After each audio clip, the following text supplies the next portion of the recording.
من وجهة نظرك هل هيكون في تجديد الفترة اللي جاية ولا هتأجلوا الموضوع لبعد كأس العالم؟ ليه لا؟ حتى لو اتفتح الموضوع بالشكل المناسب اللي احنا دايما بنتكلم فيه واللي انا قلته قبل كده كتير، ليه لا؟ بالعكس احنا مرحبين جدا ان احنا نكون متواجدين في نادي الزمالك. الشكل المناسب اللي هو ايه من وجهة نظر حضرتك؟ الشكل المناسب اللي هو النهارده انا حسام لعيب بيلعب في الدرجه الاولى بقاله 6 سنين، ملوش طلبات ماليه كبيره من نادي الزمالك، بل بالعكس هو عنده هدف واحد ان نادي الزمالك يكون عنده الرغبه الكبيره ان حسام ما هو اكيد ده اهم شيء. لا تاني كده معلش، ان نادي الزمالك يكون عنده الرغبه ان حسام يخرج للاحتراف. ان شاء الله. يعني حسام كده هيجدد بشرط انه يسافر. طبعا ليه لا؟ بالعكس احنا مرحبين بالفكره دي.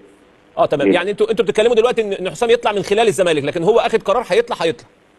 هو لازم يخرج من خلال الزمالك لان هو راجل متعاقد مع نادي الزمالك في تعاقده لسه سنه ونص، فلازم كل شيء يمشي عن طريق نادي الزمالك لان ده بيته اللي اتربى فيه، لازم كل شيء يمشي بالطريقه المناسبه. لكن هو كل احلامه وطموحاته ان بعد السنه ونص يكون موجود بره.